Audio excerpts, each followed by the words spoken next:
Tic Week-end, on en parle ce matin, mon cher Jacques Liwaleno. Cette sortie déjà de Cellou Dalein Diallo, évidemment dans Jeune Afrique, et qui dit tout est fait pour l'éliminer. À bon dessein. Il y a, je crois, cette sortie a suivi une autre. Lorsqu'on lui a posé la question, est-ce que vous avez peur de la justice, et là, il laissait croire, je crois ça c'était, comment on appelle ça, c'était à Paris, donc en France, lors d'une conférence. Et là, il laisse entendre que, pas qu'il a peur, mais avec ce qu'il a pu vivre avec, bien entendu, sa maison, il est normal aujourd'hui qu'il se pose des questions et il s'interroge. Je crois qu'il y a un argumentaire qui vient derrière. Et maintenant, aller jusqu'à dire que tout est fait pour l'éliminer politiquement, ce discours, il est déjà entendu. Et je crois que ce n'est pas lui seul qui le porte d'ailleurs. Quand vous écoutez aussi du côté de l'UFR, vous entendez ce même discours, qu'il y a une volonté délibérée de la part des autorités de la transition et peut-être d'autres acteurs politiques qui ne sont pas au même niveau que, en tout cas en termes de mobilisation, en termes de réservoir électoral. Ils estiment donc que tout ce qui est... Mais que faut-il faire justement? C'est un dessein pour arriver... J'ai l'impression que le pont est coupé. Élimination. Le pont est coupé, et ça c'est depuis longtemps, l'affaire de la maison. Et puis on a tenté quand même de raccorder les choses justement avec la volonté du Premier ministre de relancer le dialogue. Parce que ce qu'on ne dit pas, les déçus évidemment, parce que même Alassane Ouattara a intervenu un petit peu pour pouvoir peut-être nouer, en tout cas, je vais dire, les relations entre la junte et Cellou, et puis le président de l'UFR aussi. Maintenant, je veux dire, on marche un petit peu sur les yeux parce que pour l'instant, on laisse couler, on ne voit pas clair ce qui est en train de se passer. Moi, je pense que c'est ce qui foncièrement les oppose. Qu'on veuille l'entendre ou pas, mais ce sont des affaires judiciaires. Il suffit seulement qu'on décide aujourd'hui, en tout cas pour les deux particulièrement, de suspendre. Et puis avec les garanties qui vont avec, les deux rentreront au pays et pourront à eux seuls calmer les choses dans leur camp.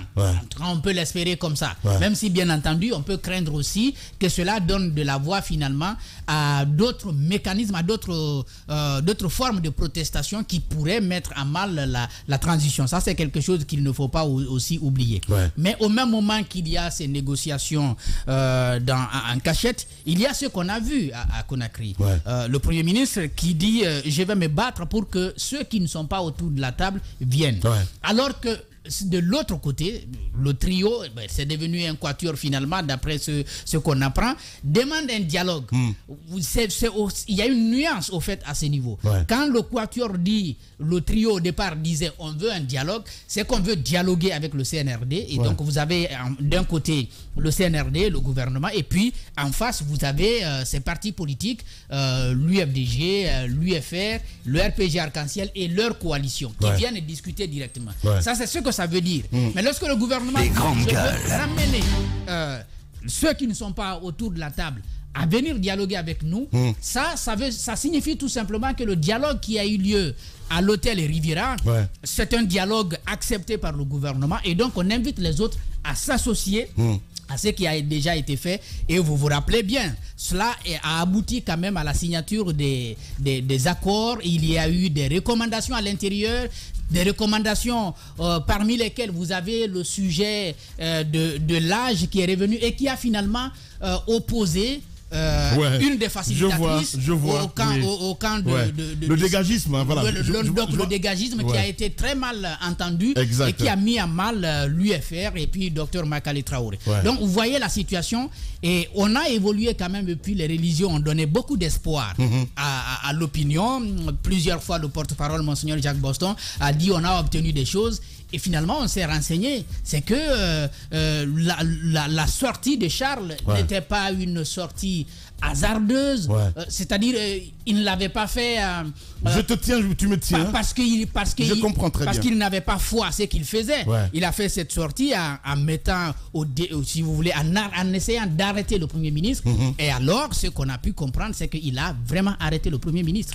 Parce qu'on a pu entendre dans le couloir, en tout cas de ces discussions qui avaient lieu, que finalement, c'est lui on attendait. Parce que le haut lieu a dit, c'est lui qui doit décider décider de ce qui doit se passer en termes de justice, la décision qui doit être prise. Et donc finalement, le Premier ministre était dans l'obligation de se limiter là où il était arrivé. C'est-à-dire l'examen de ces dossiers judiciaires, il ne pouvait plus les continuer. Il a finalement dit, plusieurs fois d'ailleurs, il est venu autour de la table, on l'a entendu de la part des acteurs politiques, il n'avait rien sous la main. Il venait dire, bon, attendez... Des grandes gueules, des grandes gueules. Dans l'absolu, il n'avait pas de force pour faire ce que Charles doit faire et en qui on reconnaît en tout cas le droit de faire cela dans le domaine judiciaire. Puisqu'il est là, on va voir ce qui va se passer. Mais après, bon, vous avez cette annonce des manifestations. Est-ce qu'une pression de plus? Justement, ce qui démarre le 11, il faut le rappeler. Hein, c'est très complexe, mon cher ami. Un panier à scrap. Bonjour, mon cher Tamba, bienvenue. Bonjour. Évidemment, on parlait de cette sortie d'Alain, voilà, qui s'est dit tout est fait pour m'éliminer politiquement. C'est fait, enfin, je ne veux pas dire à dessein, mais quoique, on ne comprend pas, parce qu'il y a un blocus total sur toute la ligne, c'est assez complexe. Que faut-il faire aujourd'hui vraiment pour que la situation puisse se décrisper, mon cher Tamba? Des grandes gueules. Comment faire ça, je ne sais pas forcément. Comment faire? Parce que bonjour Lamine. Bonjour. Voilà, et très heureux de te Merci, retrouver. moi aussi. Très bien, très bien. Alors, comment faire? Comme je le disais, je ne sais pas forcément. Parce que il faut, dans ce cas de figure-là, un minimum de volonté, mais surtout un élément sur lequel tout le monde est censé s'accorder. La grande difficulté en Guinée, c'est que ce point commun, c'est Henry Mintzberg, à la suite de Michel Crozier, qui appelle ça comme ça, le principe supérieur commun. Le principe supérieur commun, c'est le facteur unificateur d'enjeux dichotomiques. C'est-à-dire que toi, ton intérêt, c'est à gauche, mon intérêt, il est à droite, mais il y a quand même quelque chose qui nous unit tous les deux. C'est la chance que l'on donne à l'unité. Malheureusement, dans le cas guinéen, dans cette lutte pour le pouvoir, il y a rarement eu de situation où les intérêts convergent. Les grandes gueules. La volonté de faire converger les intérêts. D'un côté, il y a ceux qui vous disent dégagez et laissez-nous le pouvoir. Ça, ce sont les acteurs politiques classiques que nous avons, ceux que l'on appelle ici les mastodontes, c'est Loudalen Diallo, c'est les Sidia Touré et toute la cohorte qu'ils drainent. Je vous le disais, c'est les parties vagues de la mer. Et puis, à l'intérieur des vagues, il y a des sardinelles. Il y a comment on appelle les petits poissons. Il y a eux dedans. C'est terrible. Les menus fretins. Les menus fretins. Les grandes gueules. Donc c'est eux qui entraînent le mouvement. Donc il y a ce courant-là.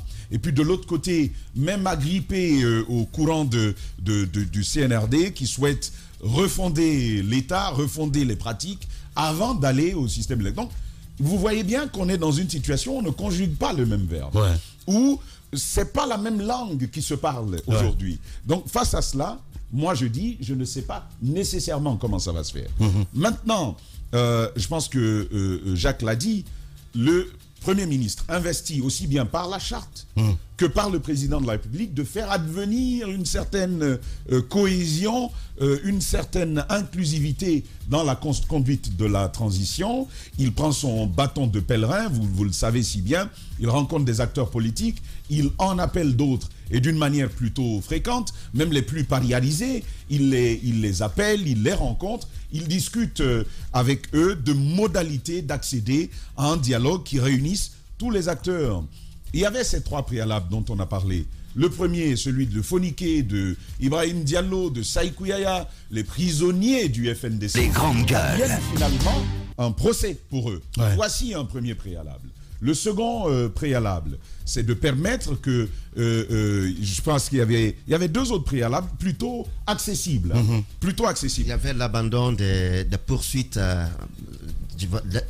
mais également la levée de l'interdiction des manifestations. Alors voilà, il y avait la levée de l'interdiction des manifestations, mais en revanche, sur le cas des poursuites, ça a beaucoup changé. Daouda, on m'apprend de première main, une information de première main, que ces derniers moments, on n'a même plus brandi, pour revenir à la table du dialogue, on n'avait même plus brandi au Premier ministre l'exigence d'arrêter les poursuites. ça ne figurait plus. Les À la grandes table de gueules. négociation, ça ne figurait plus. Là, je crois que la troisième que j'oubliais, c'était d'obtenir que les leaders politiques puissent rester chez eux et qu'ils puissent répondre devant nos tribunaux. Là, on parle de Kassori et de tous les autres. Voici les trois. Donc, c'est quelque chose de très accessible. Et d'ailleurs, j'ai entendu venant d'un leader politique, leur confiance au Premier ministre, à Bernard Goumou, dont il vantait la bonne foi. Et croyez-moi, il est d'un parti des plus radicaux pour le cas de cette transition. Et c'est donc un leader de ce type qui vous dit, on fait confiance au Premier ministre, il est humble et nous faisons confiance à sa bonne foi. C'est dans cette perspective que le Premier ministre va dire, et ça ne vient d'ailleurs pas de lui, ça vient du haut lieu, vous allez voir, Les c'est grandes à la gueules. réflexion que je mène plus loin. Il va obtenir donc aussi bien du haut lieu que du fameux article 51 de la charte qui lui confère des pouvoirs, y compris dans le champ judiciaire. Il va donc passer par le département que conduit Charles Wright pour obtenir de rencontrer des magistrats du parquet. Ça, cette précision, elle est importante. C'est donc le chef de cabinet, en l'absence de Charles Wright et du secrétaire général, qui va donc faire la manœuvre, qui va donc convoquer, donc régulièrement, qui va donc inviter ces magistrats à rencontrer le Premier ministre. Et patatras, on a vu la sortie de Charles Wright. Comme ça s'est passé. Il dit, celui qui va là-bas, je te montre que c'est moi le père. C'est comme dans Il y a un qui était déjà Des dans grandes gueules. la cour de la primature. Il est sorti. Quand il l'a appelé, tu es où? Je suis dans la cour de la primature. Retourne-toi. Et il s'est retourné. Il s'est retourné. Il dit, tu prends un pied de plus, mon frère, ton poste est détruit. Et tout le monde a reculé. Les grandes Tout le gueules. monde a reculé. C'est ce qui s'est passé. Charles Wright, faut-il donc l'admettre, il a sa main sur sa chose. Ça, c'est une chose qu'il faut bien admettre. Mais le message le plus giflant, le plus frappatoire, comme l'autre il disait, c'est quand même c'est le ministre de la Justice qui, malgré une disposition de la charte de la transition, va dire au Premier ministre, tu ne le fais pas. Et si tu le fais, quelqu'un va payer. Et tout le monde obéit. Vous avez vu l'affront, vous avez eu le défi. Mais quelle approche aujourd'hui, mon cher Thomas? Parce que le pays est bloqué, quoi qu'on dise. Les grandes gueules. C'est ce qui me conduit à ce que je dis. Et donc, ça se passe de cette façon-là. On attend, c'était les indiscrétions qu'on a eues. On a même eu plus que cela, Lamine. Il y avait même une menace de démission sur la table. Si Charles Wright, si le Premier ministre n'obtenait pas qu'il soit reconnu comme chef du gouvernement, il y avait la menace sur la table de démissionner et de partir. De Goumou? Absolument. Eh bien, je peux l'affirmer de manière formelle. D'accord. Il y avait cette menace sur la table. Si c'est Charles, c'est Charles. Si c'est le PM, c'est le PM. Ça, c'est un fait. Donc, c'est important. C'est le chef du gouvernement, quand même, quoi qu'on dise. Voilà. Donc, il y avait cette menace sur la table, effectivement. Et comme je dis, je peux l'affirmer de façon formelle. Absolument. Mais Lamine, il y a donc, dans cette foulée, parce que personne ne comprend que la Constitution dise que, et d'ailleurs, le Premier ministre y est bien pris. Je rappelle que Charles Wright a quand même assisté à la rencontre convoquée par le ministre Amara à l'époque à la présidence. Lui, rencontre pour laquelle l'ancien ministre les grandes gueules. Non, pas Moriba, Yari. Yari a payé pour ça. Charles Wright y était. Mais dans son cas, il a dit celui qui va, c'est pas bon. Et ça va comme sur les roulettes. Il sait comment la cuisine intérieure fonctionne, en fait. Je pense que ça me donne je pense que ça donne du crédit à une réflexion que j'ai entendue. Quelqu'un m'a dit, et si la présidence jouait sur 2 paliers? On dit au PM, va, réussis l'inclusivité. Et on dit à Charles, va gâter. Ne permet pas que ça fonctionne. Bon, donc, après c'est de la politique tout ça, parce qu'on se souvient, Béavogui quand il était là, cette sortie après le CNRD qui fait un communiqué par rapport à la CEDEAO et tout ça, on ne savait plus. Enfin, j'ai envie de sortir ça et je sais que ça va faire des dégâts parce qu'on se dit mais qui ment à la fin du compte? C'est ça le problème. Ben oui. Alors, il y a cette réflexion quand même que après quand vous voyez le cheminement, c'est dingue les gars. Les grandes gueules. Des choses, vous vous dites quand même que c'est pas fortuit. Quand tu vois un coton percer la tête de quelqu'un, c'est forcément par la complicité d'un caillou. Il y a un caillou à l'intérieur. Donc, c'est que Charles Wright réussit quand même à le faire. Ouais. Et même quand il va présenter, ça c'est la manière Charles Wright aussi. Monsieur le ministre, il faut un peu changer ça. Il va présenter des condoléances. On va envoyer cette vidéo-là. C'est à des condoléances. Ouais. C'est là-bas, il est assis et il explique pourquoi il prend des décisions contre les magistrats. À un lieu de condoléances. Wow. C'est-à-dire que tous les cadres sont bons pour Charles désormais. Sur les médias, bon, ça on sait. Ouais. Sur les réseaux sociaux, c'est son milieu de prédilection. Mais même pour présenter des condoléances, Charles va profiter pour dire, bon, c'est pas pour rien que ça fait un dessin, hein, évidemment. Ouais. Ben, voilà. Alors, si tu sais comment ça fonctionne. Pour revenir à ta question de base, moi, j'ai pas la réponse. Ouais. J'ai pas la réponse à comment on fait pour ramener ces acteurs à la table du dialogue. Ouais. Il faut des concessions. Ouais. Et il faut concéder aux forces vives d'avoir concédé sur un certain nombre de avant le ramadan. Hein. Les grandes gueules. Aujourd'hui, ils ne disent plus d'arrêter les poursuites. Les poursuites dont on parlait avant, aujourd'hui, ils ne le disent plus. C'est déjà ça. Le préalable sur les bâtiments des gens, de bâtiments de Cellou, ça n'existe plus. Aujourd'hui, personne. Et d'ailleurs, l'acteur me disait, hey, on est pour le procès. Il faut laisser la justice faire son travail. Et donc, tout ça n'existe plus. Si cette justice, évidemment, indépendante, minimum, comme le dit... Non, elle n'est pas indépendante. Non, la justice, elle n'est pas indépendante. Hein. Ah ben voilà. En tout cas, auprès du parquet, les acteurs politiques de la justice, là, non, elle n'est pas indépendante. Non, mais je suis d'avis avec toi. Elle ne l'est pas du tout. Charles disait ce week-end que la justice d'Alpha Condé est différente, évidemment, de cette justice. Allez savoir, au parquet, voilà. Ce que j'ai compris, ce que Sidi Souleymane Ndiaye pouvait faire. Aujourd'hui encore, ça se fait. Oui, c'est ça. Évidemment. Ça, il faut être clair. C'est une triste réalité, malheureusement. Sur les juges. Voilà. Sur les juges. Je dis, c'est une triste réalité aujourd'hui. Lamine, je suis bien d'accord, mais je veux dire, sur les juges, il y a une différence. Est-ce que Sidi même inspire aujourd'hui Charles White? Non, attendez. Allez-y savoir. Sidi était procureur de Dixine, il n'était même pas procureur général. Et donc, ça veut dire que ce que Sidi faisait, il n'était qu'un pion de quelqu'un qui était haut perché. Or, dans le cas, par exemple, de Fonike Mengue qu'on a présenté ici, on a bien vu que c'est au niveau du parquet général que tout s'est joué. Mais au sein du parquet général, il y a une volonté plutôt d'aller vers un procès rapide pour qu'on libère. Et même dernièrement, quand on a fouillé là-dedans, on s'est rendu compte finalement que c'est le parquet général qui s'est fourvoyé, donc qui n'a pas réussi à porter, disons, le pourvoi devant la Cour suprême.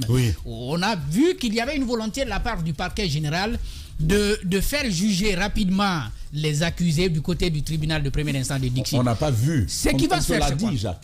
Oui, on me l'a dit. Le procureur lui-même le lui a dit. Il avait exprimé cette volonté-là de dire, écoutez, on ne va plus continuer le pourvoi du côté de la Cour suprême, on va plutôt revenir au tribunal de Dixine pour que la machine puisse aller très vite. Et puis, au terme d'un procès, même si aujourd'hui on condamnait les Foniquets, les spécialistes nous apprennent la peine qu'on pourrait les coller ne pourrait pas maintenant les maintenir en prison parce qu'ils ont duré à l'intérieur de la prison centrale.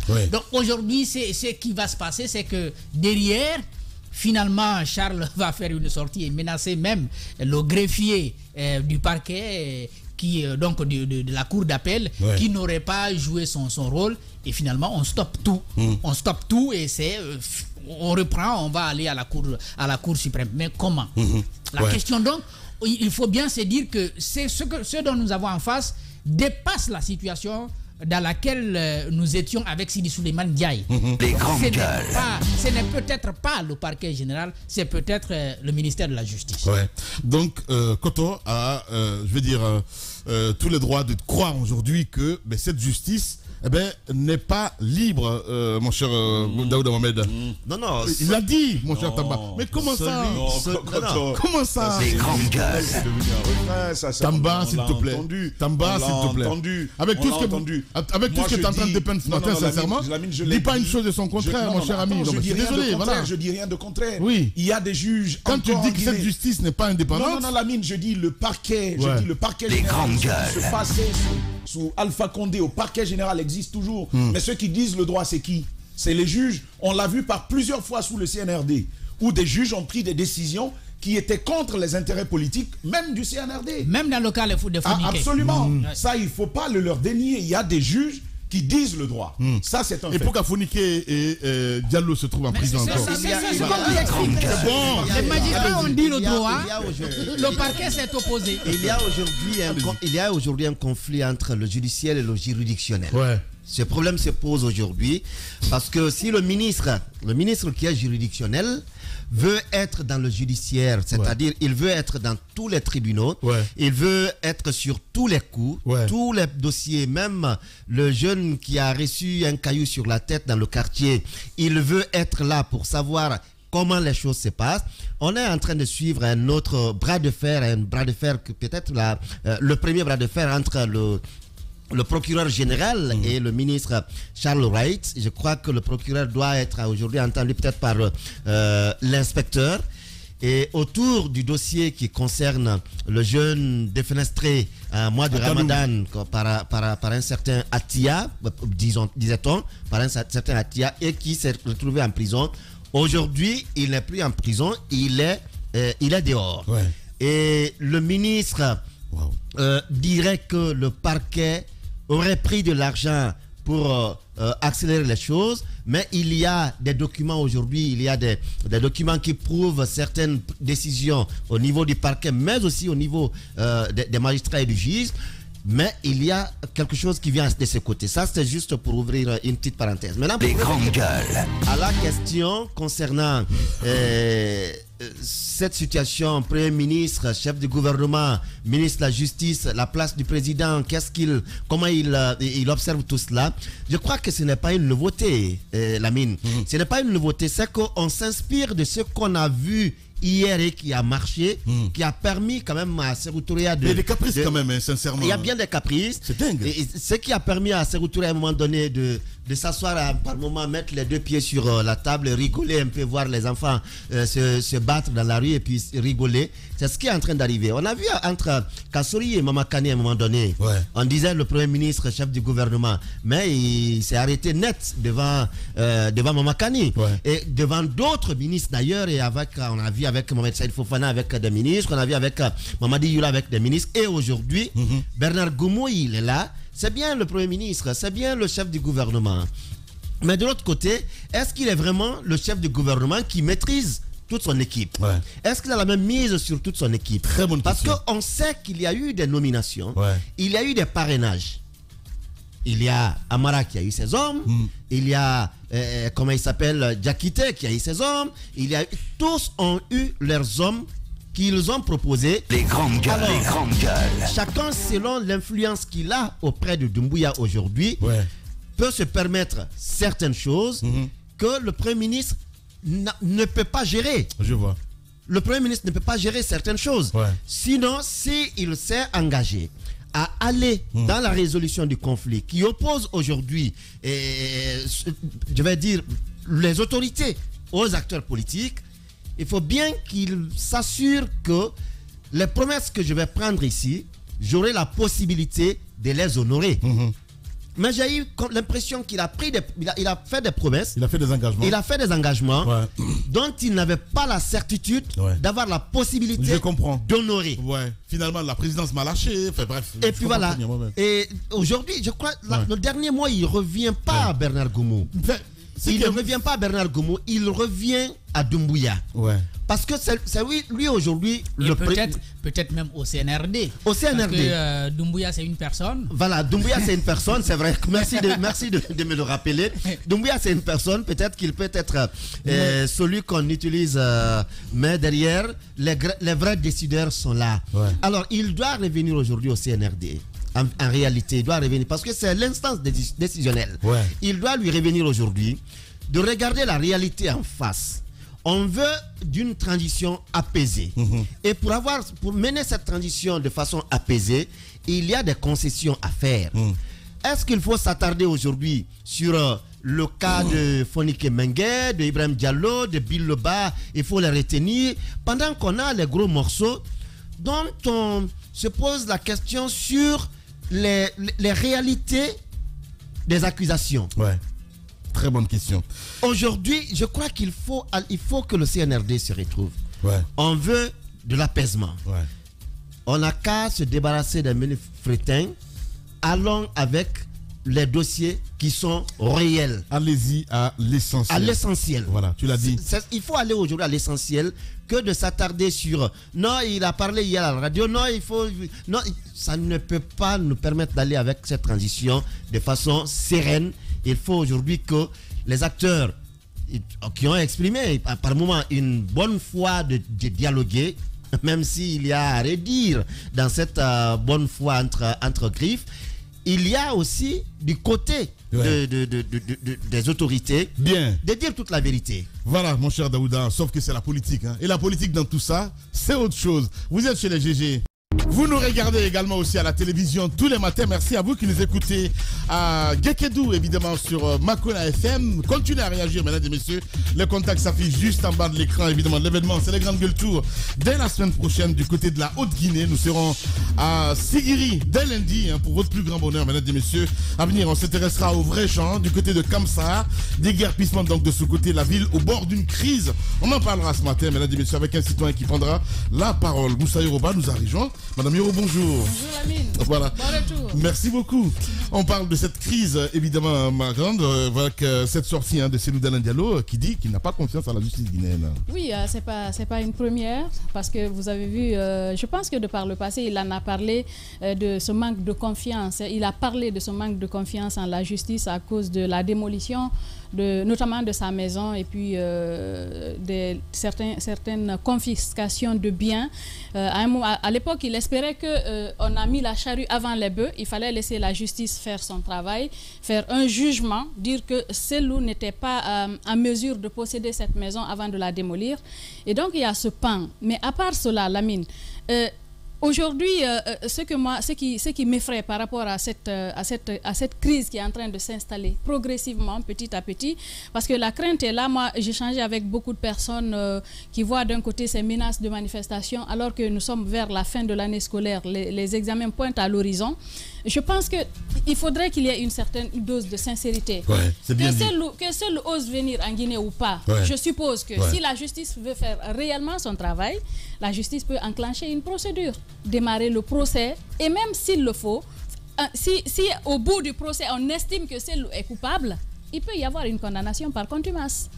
Mais est-ce que réellement ce pays a besoin de se bloquer carrément à cause de certains acteurs politiques, à cause peut-être de l'hypocrisie ou à cause du manque de sincérité au niveau du sommet? Parce que certaines informations que nous avons ces derniers temps, parce que le Premier ministre, on a l'impression qu'il n'a pas les coudées franches.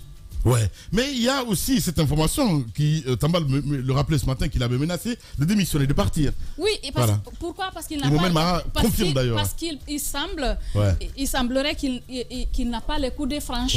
Nous mettons ça au conditionnel, bien évidemment, parce que nous avons des infos qui diraient qu'il a essayé de faire certaines choses, parce que vous avez vu ce qui s'est passé entre lui et le ministre de la Justice ces derniers temps.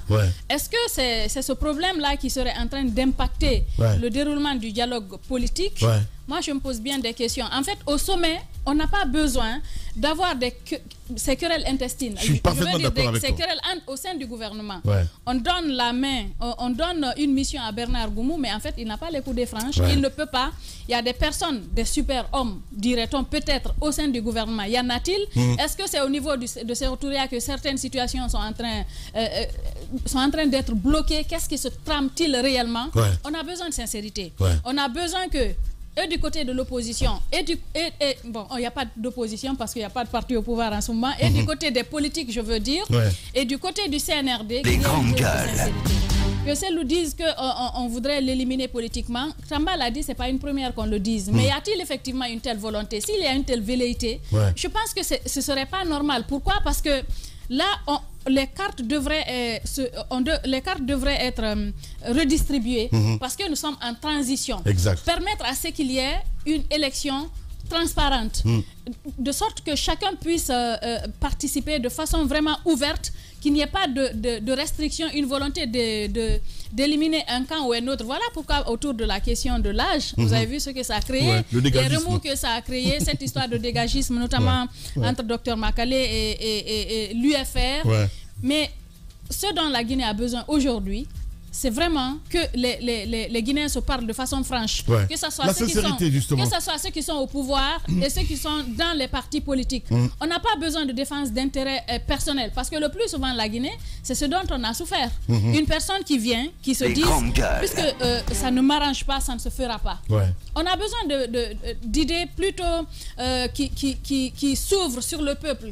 De quoi la Guinée a besoin aujourd'hui? La Guinée a besoin, tout ce qu'on est en train de vivre pendant cette transition, on a salué les bons actes qui sont en train d'être posés, notamment côté infrastructure, les routes, les logements sociaux, tout ce qui a été entamé de positif, c'est quelque chose à saluer. Oui. On voudrait que cela puisse continuer normalement, que la transition se déroule normalement, que tous les acteurs puissent de façon inclusive y participer, qu'on aille à des élections transparentes et que le pays puisse aller de l'avant. Mais si vous observez la tension qui est là, la mine, en ce moment, dans la société, au sein, tout le monde a peur en quelque sorte, parce qu'on a l'impression qu'il y a une incertitude qui pointe à l'horizon. Ouais. Il y a une incertitude qui C'est ça, pointe il y a à l'épée l'horizon. Damoclès. C'est vrai que Mais le climat fait... Ce serait dommage que Mohamed Beavogui parte en ayant essayé de poser certains jalons. Ça n'a pas marché et que Bernard Goumou aussi puisse faire la même chose. Ouais, je suis d'accord avec Il y vous. aurait anguille sur roche en ce moment. Ça veut dire qu'il y a manque de sincérité quelque part. Ouais.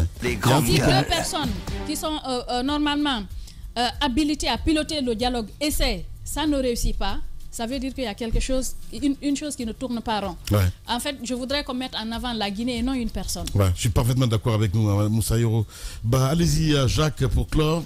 Oui, rapidement, ça c'est pas quelque chose de souhaitable, hein, c'est ma façon de voir des choses, ce que je vais dire. Vous avez le Premier ministre, je pense qu'il n'aurait pas dû s'engager de cette façon dans ce schéma-là, dans ce dialogue.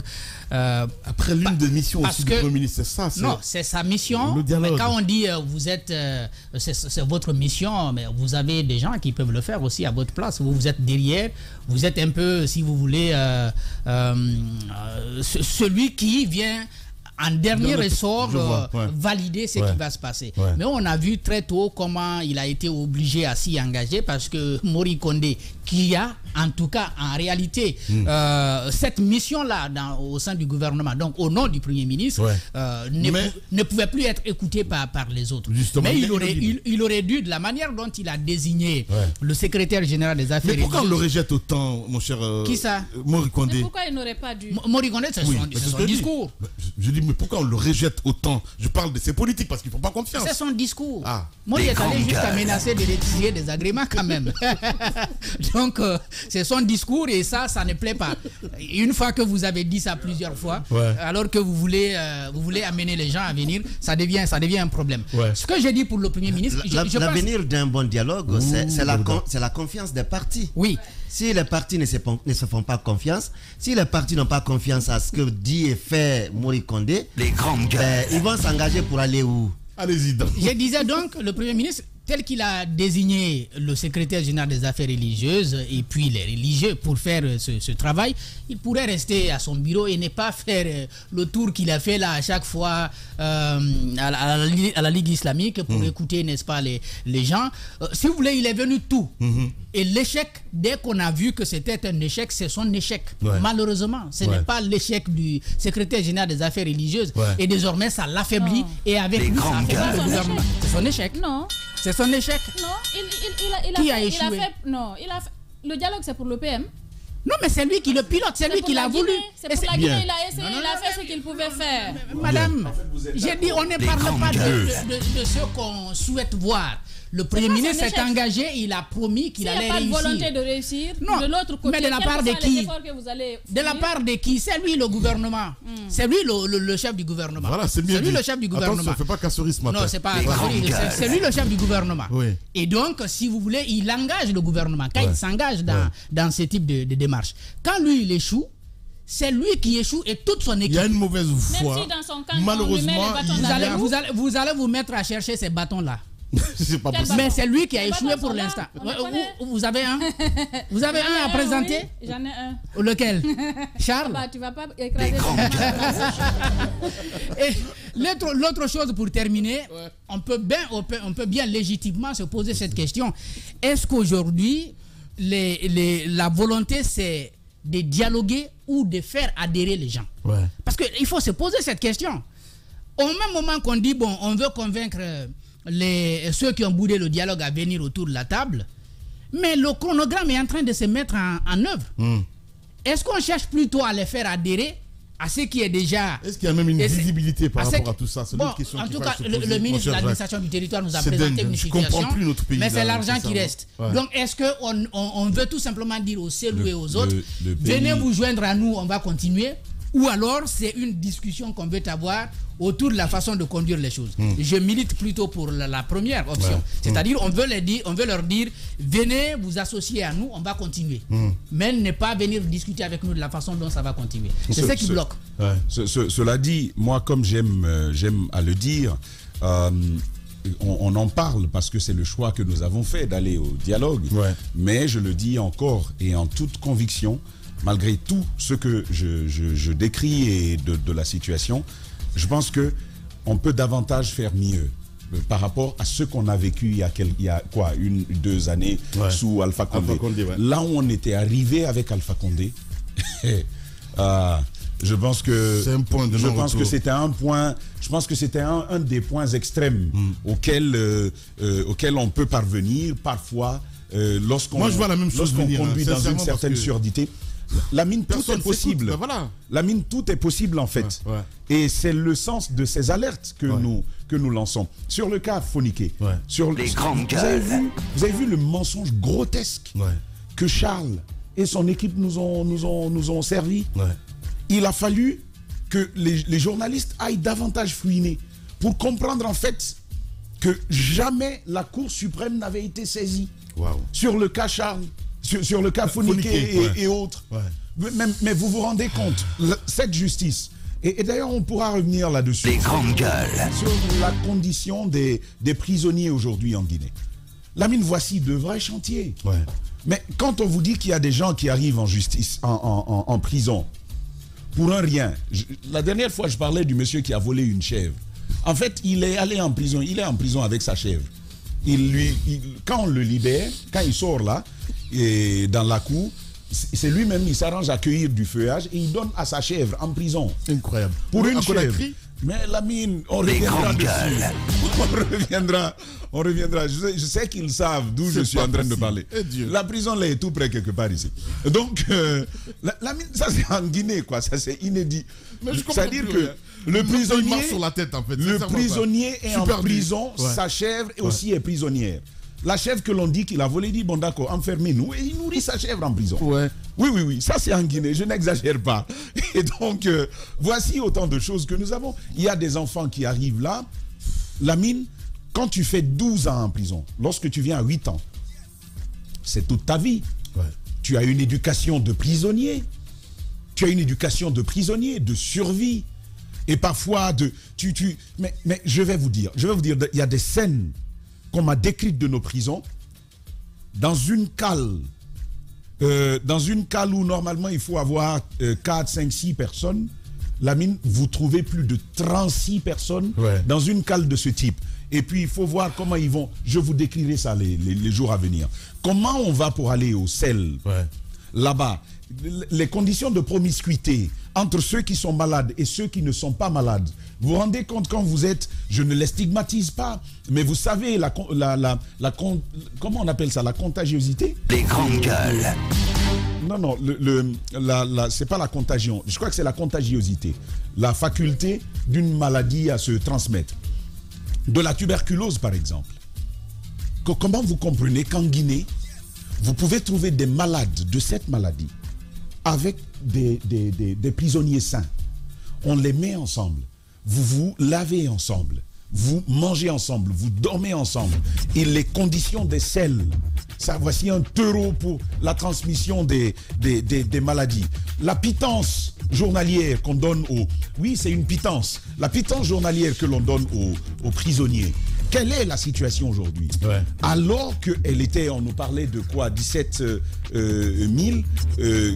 9 000 francs guinéens par prisonnier par jour à l'époque. Aujourd'hui, grâce au CNT, la chose a pris un petit élan, ça va beaucoup mieux aujourd'hui. Mais demandez aux prisonniers, est-ce que la bouillie qu'ils recevaient journalièrement, est-ce qu'ils la reçoivent avec le sucre qu'ils avaient habituellement? Posez la question, le riz qu'ils recevaient avec un morceau de viande par semaine. Parce que nos prisonniers, figurez-vous, c'est un morceau de viande par semaine. Ça coûte quand même. Quelle est la vérité aujourd'hui? Quelle est la vérité aujourd'hui? Est-ce qu'ils continuent de recevoir? Moi, on m'apprend que c'est pire. Malgré un budget qui a haussé, naturellement, ce n'est pas encore une affirmation. Ce sont des choses sur lesquelles nous reviendrons. Mais la mine, la justice, il faut vraiment la faire évoluer, l'améliorer. Sinon, on est très mal barré sur cette transition. Ouais, mon cher Tamba, écoutez, merci à vous qui nous rejoignez à l'international, mesdames et messieurs. On reviendra dans la deuxième partie de l'émission. On parlera foot, évidemment, comité de normalisation. La fronde se renforce, nous dit-on. Notre Paul Fatia Tunkara, évidemment, nous rejoindra dans cette émission, mesdames et messieurs. Puis on ira du côté de Kamsa, le témoignage ce matin dans votre émission, les GG. On revient à 10h.